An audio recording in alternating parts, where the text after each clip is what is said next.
ایک بار پھر آپ کو شان سحر میں خوش آمدید کہتے ہیں. ایک بار پھر آپ سب لوگوں کا شکریہ کہ آپ لوگ رات کے اس پہر سحر کے وقت ہمارے ساتھ یہاں پر موجود ہیں. انشاءاللہ سحری بھی ساتھ کریں گے اور لوح قرآنی کا سیگمنٹ تو ہو گئی. میری ایک خواہش تھی کہ اب یہ افراد آئے ہیں زحمت کر کے تو ان کے بھی کچھ سوالات لے لیے جائیں. بالکل. وہ ہماری بہن کا ایک سوال تھا. آپ اپنا پہلے نام بتائیے گا پلیز. جی میری بہن. جی میرا نام امرین ہے. جی میرا سوال میرے بھائی کے متعلق ہے. اس نے اپنی شاپ کھولی تھی جنرل اسٹور 1 سال پہلے تقریباً. ٹھیک. تو جو اس نے اپنا پیسہ لگایا ہے دکان میں تو کچھ جو پیسہ ہے وہ ادھار پر بھی ہے اور کچھ اپنا بھی ہے. ٹھیک.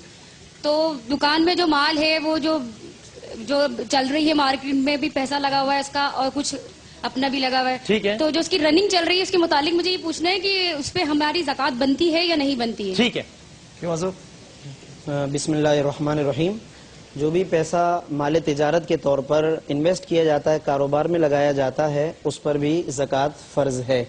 جب سال گزرے گا اور اس وقت جو کچھ حاصل ہوگا جتنا اس وقت سرمایہ ہوگا مال تجارت ہوگا اس کا حساب کر کے اس کی زکوٰۃ ادا کی جائے گی. اچھا ایک بات یہ کہ قرضوں کے حوالے سے لوگ اکثر بات بیان کرتے ہیں اور عموماً حالات نے اکثر لوگوں کو مقروض ہی بنایا ہوا ہے. تو اس میں معاملہ یہ ہے کہ ایسے قرضے کے جن کی فی الفور ادائیگی آپ نہیں کر رہے ہیں اور میعادی قرضے ہیں ان کا ایک خاص ٹائم پیریڈ ہے اس کے مطابق آپ ادائیگی کر رہے ہیں تو اس وقت جو منتھلی قسط ہے آپ اس کو مائنس کر کے بقیہ تمام پر آپ زکوٰۃ ادا کریں. بہت سارے لوگ یہ کرتے ہیں کہ جب قربانی کا وقت آتا ہے زکوٰۃ کا وقت آتا ہے تو پورے سالانہ قرضے یاد آتے ہیں اور وہ چاہتے ہیں کہ ٹوٹل جب قرضے مائنس کریں گے تو پھر کچھ بچے گا ہی نہیں لہٰذا زکوٰۃ بھی معاف اور قربانی بھی معاف. لہذا علماء نے یہ بات فرمائی ہے کہ اس میں اگر آپ میعادی قرضے دے رہے ہیں ایک لمٹ ٹائم کے ساتھ تو آپ اس قسط کو مائنس کریں جو اس منتھ میں ہے. اور اگر ٹائم سارا گزر چکا تھا آپ پر ایک پریشر ہے کہ قرضوں کی ادائیگی بھی کرنی ہے ٹائم سارا گزر چکا ہے اور وہ غیر میعادی ایک طریقے سے ہو چکے ہیں تو پھر اس صورت میں شریعت نے یہی فرمایا کہ آپ ان قرضوں کو ادا کریں حقوق العباد کو اور پھر اس صورت میں بعد میں پھر اگر اتنا سرمایہ بچے کہ نصاب کے مطابق ہو تو پھر بے شک زکوٰۃ ادا کیجیے. تسلی ہوگی آپ کی بہن. میں ایک اور سوال لے لوں جلدی سے. جی نام بتائیے گا اپنا. السلام علیکم. جی وعلیکم السلام. آسیہ ناز. ٹھیک ہے سوال کیجیے. جی میرا سوال یہ ہے کہ ہم افطار کے ٹائم اگر کبھی ایسا ہو کہ ٹی وی میں جو مطلب دوسرے شہر کی اذان کے اس سے اگر ہم کبھی غلطی سے روزہ افطار کر لیں اور ہمیں بعد میں پتہ چلے کہ روزے کا مطلب 2-3 منٹ بعد ہمیں پتہ چلے کہ روزہ کراچی میں اب ہوا ہے اور اگر ہم غلطی سے پہلے روزہ افطار کر لیں تو اس کے لیے آپ کیا کہتے ہیں؟ واہ واہ اونٹ تیری کون سی کل سیدھی. بتائیں حضرت. پہلی بات یہ ہے کہ یہ جو ٹی وی کی اوقات کا اعتبار ہے کل مفتی صاحب نے اس سوال کے جواب میں کہا تھا اصلاً ہمیں ہمارے اپنے علاقے کا وقت معلوم ہونا چاہیے اور اس کا اعتبار کریں. کبھی ٹی وی کی لائٹ چلی جائے گی ٹی وی نہیں چلے گا تو کیا ہم سحری ختم نہیں کریں گے؟ یا کچھ لوگ اذان کے انتظار میں ہوتے ہیں. مفتی صاحب نے کل ارشاد فرمایا تھا مسجد کی اگر لائٹ چلی گئی یا مؤذن صاحب وضو بنانے میں لیٹ ہو گئے تو اصل ہے اپنے علاقے کا اعتبار رکھنا. باقی یہ کہ حدیث مبارکہ میں یہ بات آتی ہے کہ بھولے سے انسان نے کبھی کھا پی لیا تو اس کی معافی ہے جیسے یاد آ جائے وہ چھوڑ دے اور روزے کو مکمل کر لے. تو اگر ایسی کوئی خطا کا معاملہ ہو گیا اللہ تعالیٰ کی ذات معاف فرمانے والی ہے.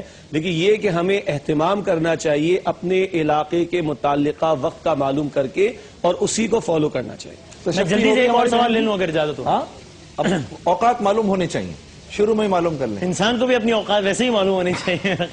اچھا جلدی سے آپ سوال کر لیں. میرا نام رمشا ہے. میرا یہ سوال ہے کہ قرآن شریف میں جو سورہ توبہ ہے اس میں بسم اللہ الرحمن الرحیم نہیں ہے اس کے پیچھے اس کی مطلب کیا منطق ہے کیا اس کی وجہ ہے؟ جی بسم اللہ الرحمن الرحیم. علماء مفسرین نے اس کی تشریح میں تفسیر میں اس کے مختلف جوابات بیان فرمائے ہیں. ایک بات یہ کہ اس صورت مبارکہ کا جو آغاز ہے وہ اللہ تبارک و تعالیٰ کے جلال سے ہے. براءۃ من اللہ ورسولہ اللہ اور اس کے رسول بری ہیں بیزار ہیں ان لوگوں سے کہ جن نافرمانوں کا آگے ذکر فرمایا گیا ہے.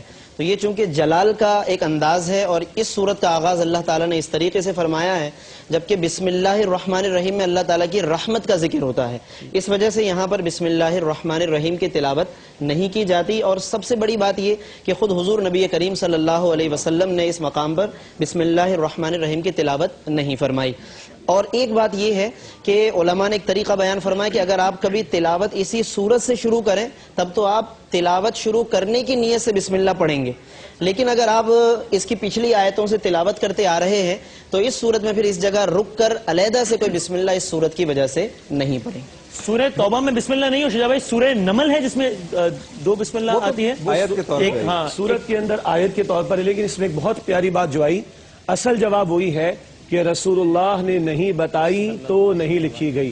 غور کیجئے گا 114 صورتوں میں سے 113 کے شروع میں ہے، اس میں نہیں ہے۔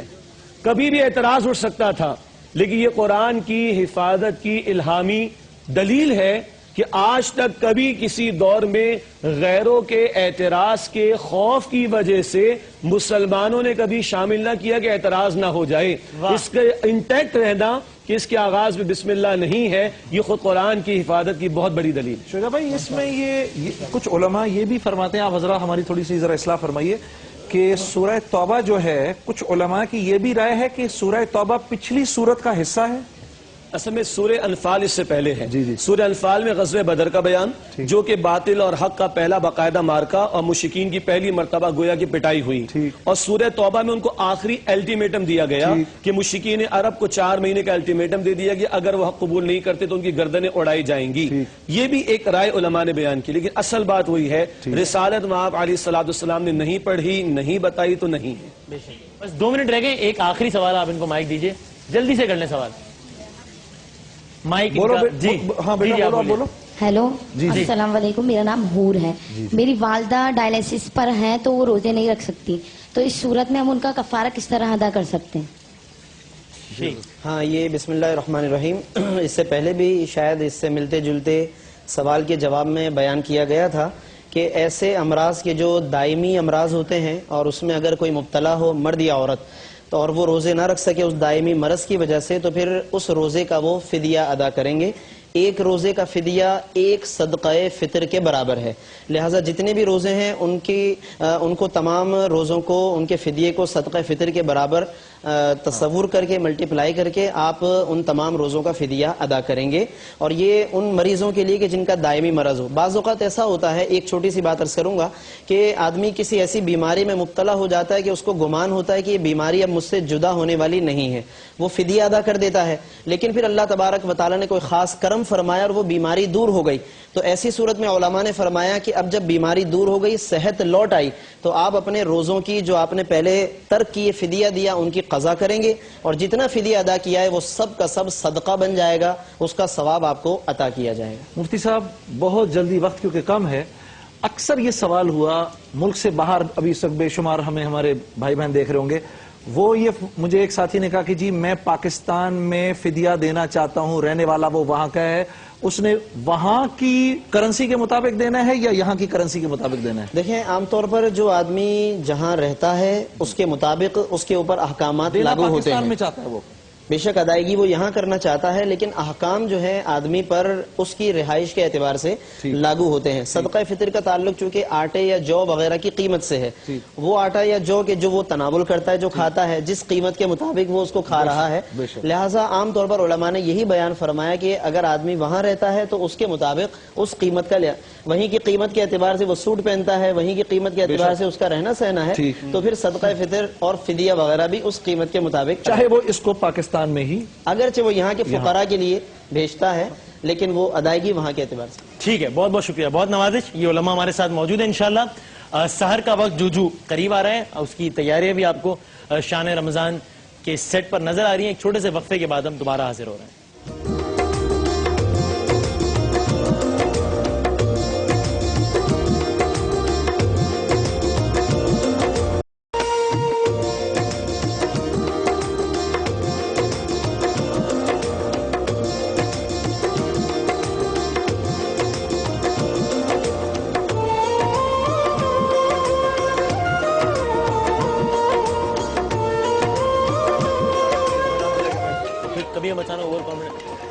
ایک بار پھر آپ کو خوش آمدید کہتے ہیں شان رمضان نشریات میں۔ یہ شہر ماشاءاللہ آباد ہو گیا ہے اور سحری کا سلسلہ بھی جاری ہے، کچھ ہی وقت رہ گیا ہے اور انشاءاللہ گفتگو کا سلسلہ بھی ساتھ ساتھ جاری ہے۔ یہ ہمارے لیے اعزاز ہے کہ آپ لوگوں کے ساتھ بیٹھ کر ہم براہ راست یہاں پر سحری کر رہے ہیں. لیکن یہ بتا دیجئے مفتی اسماعیل نورانی صاحب، ایک تاثر یہ کچھ حلقوں میں سمجھایا جاتا ہے کہ دوران یعنی کھانے کے دوران گفتگو کرنا یہ کوئی معیوب بات ہے یا شرعاً اس میں کوئی قباحت ہے، ایسا کچھ ہے؟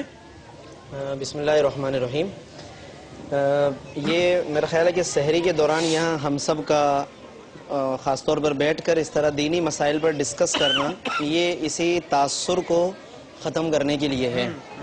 لوگوں میں یہ جو سمجھا جاتا ہے کہ کوئی عیب کی بات ہے، تو ایسی کوئی بات نہیں ہے. دیکھیں عیب اور چیزیں ہیں، بدقسمتی سے ہم اس کو عیب نہیں سمجھتے کہ بالکل خاموش رہ کر آپ نے دوسرے کے آگے سے بوٹی لے لی، یہ عیب ہے نا بھائی.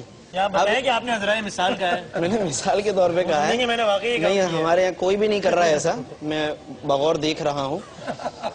تو یہ عیب ہے کہ آپ خاموش ہیں اور خاموشی سے دوسرے کے آگے سے کھانا کھا رہے ہیں. نبی کریم صلی اللہ علیہ وسلم نے فرمایا کہ کل مما یلی کا، آپ کھائیے اس جانب سے جو جانب آپ کی طرف ہے. یہ آداب طعام میں سے آپ صلی اللہ علیہ وسلم بیان کر. عیب کیا ہے کہ بسم اللہ نہ پڑھی جائے. اچھا اس کو کوئی عیب نہیں سمجھتا، بسم اللہ شریف چھوڑ دی، اس کے علاوہ شکر ادا کرنا چھوڑ دیا، کھانے کی نعمت پر شکر ادا کریں. یہ جو چیزیں مطلب عیب ہیں کہ ہم اچھی باتوں سے محروم رہ جاتے ہیں، یہ عیب ہیں.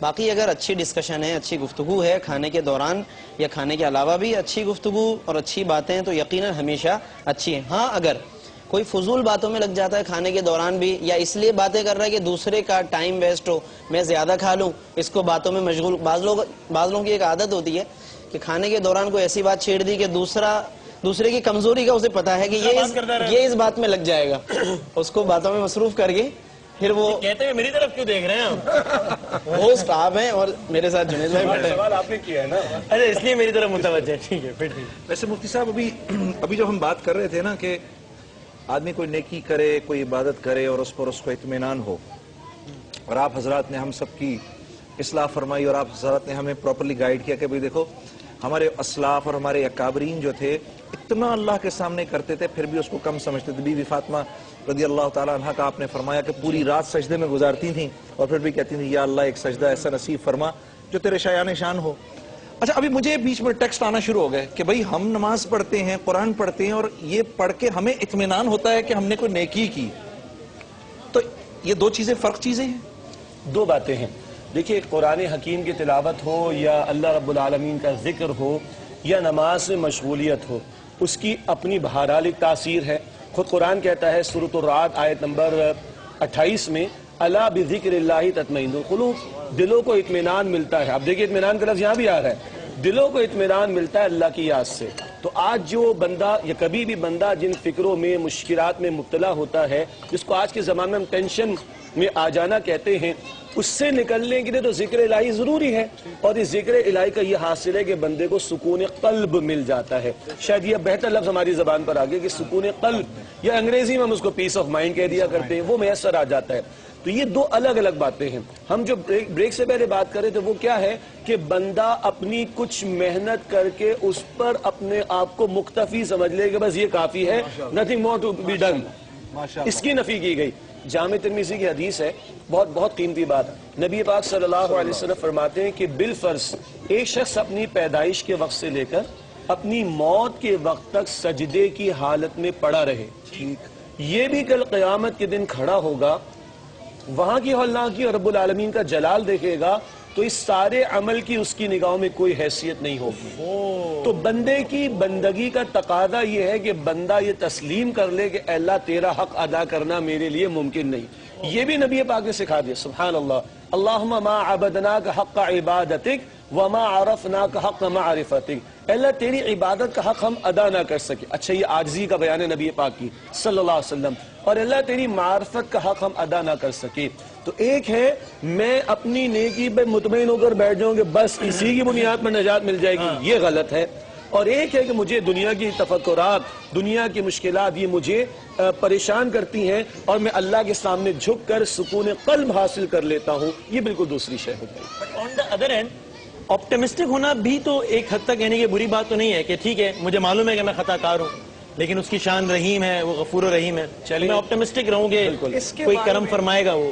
اس کے بارے میں اللہ کے نبی کا ایک اگر ارشاد مستظر اس کو فرمائیے گا کہ ساری زندگی تو اس بات کا احساس ہو کہ میں نے کم کیا، لیکن جب موت قریب ہو تو اللہ سے امید ہو جائے.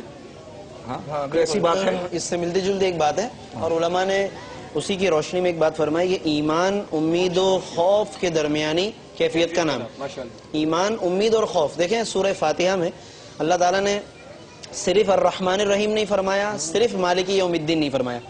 الرحمن الرحیم میں مہربانی رحمت کا ذکر کر کے امید دلائی. پھر اتنی امید بھی انسان کو نہ ہو جائے کہ وہ بالکل بے خوف ہو جائے، فوراً فرمایا مالک یوم الدین کہ میں روز جزا کا مالک اور قیامت کے دن حساب لینے والا بھی ہوں. الرحمن الرحیم نے امید دلائی، مالک یوم الدین نے خوف دلایا. تو ایمان ان دونوں کیفیتوں کے درمیانی کیفیت کا نام ہے کہ امید بھی رہے. اچھا، وہ جو بات ہو رہی تھی اطمینان والی نا، تو یہ ایک اور لفظ آ گیا غالباً ہماری گفتگو میں، امید والا، کہ آدمی ایک امید رکھے رحمت کی، لیکن اطمینان یہ کہ بالکل مطمئن ہو کر بیٹھ جائے. یہ چیز انسان کو تھوڑا سا عمل کے معاملے میں پیچھے کر دیتی ہے، کمزور کرتی ہے. تو اطمینان قلب کے ساتھ بیٹھے رہنا یہ اچھا نہیں ہے. امید رکھنا اچھی بات ہے. سکون قلب حاصل کرنا ذکر اللہ سے وہ ایک الگ اصطلاح، وہ اچھی بات ہے. تو ہماری گفتگو آج خاص طور پر جو اطمینان کے حوالے سے ہو رہی ہے، اور عام طور پر ہم میں لوگوں میں یہ خاص طور پر یہ بات پائی جاتی ہے کہ ہم کسی بھی ایک فضیلت کو حاصل کر کے مطمئن ہو جاتے ہیں. ایک شب قدر گزار لی، شب برات گزار لی، اب ہم سمجھتے ہیں کہ ہمیں اب مزید کچھ کرنے کی ضرورت نہیں ہے، بلکہ اس کے بعد خدا نہ خواستہ بعض اوقات گناہ کا نیا سلسلہ بھی شروع کرتے ہیں کہ پچھلے تو معاف ہو گئے، اب نیا سلسلہ شروع کریں. تو ایسا نہیں ہونا چاہیے. یہ ہماری بہت بڑی، ان راتوں کی عظمتیں اپنی جگہ ہیں، ان راتوں کا مقام تقدس اپنی جگہ ہے، وہ ثابت ہے دلائل سے، لیکن انسان کا اس سے غلط فائدہ اٹھانا یہ صحیح نہیں ہے. یہ ایک قرآن کی آیت ہے شجاع بھائی، اور اس کو کبھی ایسے پڑھ کے سمجھ نہیں آتا کہ اب کہاں بھاگیں. فَلَا تُزَكُّوا أَنفُسَكُمْ هُوَ أَعْلَمُ بِمَنِ اتَّقَى. اللہ اکبر. سورہ نجم میں ہے. سورہ نجم میں. پہلے اس کا مطلب بھی بتا دیں سامعین کو، ناظرین کو، پھر ذرا ہمیں سمجھا بھی دیں. جی. فَلَا تُزَكُّوا أَنفُسَكُمْ، اپنے آپ کو مزکی یا مزکا بلکہ کہیے اور تزکیہ یافتہ نہ سمجھو. یعنی کہ اللہ خوب جانتا ہے کہ تم کیا ہو، اور اللہ کو یہ بھی معلوم ہے جب تم تمہاری ماں کے بطن میں تھے اس وقت بھی اللہ تمہیں جانتا تھا. وہ تمہارے ظاہر کو بھی جانتا ہے، تمہارے باطن کو بھی جانتا ہے. ہمارے محاورے میں جس کو کہتے ہیں نا کہ ترم خان نہ بنو، ترم خان نہ بنو، میاں مٹھو نہ بنو، کھنے خان نہ بنو. یعنی اپنی تعریفیں خود نہ کرو. بالکل اپنی تعریف خود نہ کرو، بلکہ یہ بھی نہ چاہو کہ دوسرے تمہارے سامنے تمہاری تعریف کریں. بڑی مشکل بات کہہ دی آپ. اللہ اکبر. اللہ محفوظ رکھے، ایسا نہ کریں. اللہ محفوظ رکھے. ہم تو اس بات کے خواہاں ہوتے ہیں کہ اگلا ہماری تعریف کرے. اللہ اکبر. اللہ کے نبی نے فرمایا کہ پھر اس کے منہ میں خاک ڈال دو. عجیب. اللہ اکبر. اللہ اکبر. کل سے ان کالرز کا کیا کروں میں جو آپ کی تعریفیں کرتے ہیں؟ یہ سب کی تربیت کے لیے ضروری ہے. ہاں وہ دعائیں دیں، نہیں وہ دعائیں دیں ہمیں. نہیں ٹھیک. اور میں دل سے کہہ رہا ہوں، ہم سب کے لیے، ہم سب، میں دل سے بات کہہ دیتا ہوں، ہم سب ایک فتنے میں بہرحال مبتلا ہے. پبلک میں اپیرنس ایک بہت بڑا مسئلہ ہے. تو ہم یہ کہتے ہیں ویورز سے کہ دعا دیں کہ اللہ تعالیٰ خیر کے کام کے لیے قبول فرما لے اور اللہ تعالیٰ شرور سے بچا لے. یہ اگر ہماری نیت ہو اور یہ ان کا کہنا ہو تو یہ مبارک ہوگا انشاءاللہ. ٹھیک ہے. چلیں اب ایک بریک کا وقت ہو گیا ہے. روزہ انشاءاللہ بس بہت جلد اب ہم باندھنے لگے ہیں، اور اہلیان پاکستان انشاءاللہ بہت جلد تیسرے روزے میں داخل ہو جائیں گے. ایک چھوٹے سے وقفے کے بعد دوبارہ حاضر ہوتے ہیں.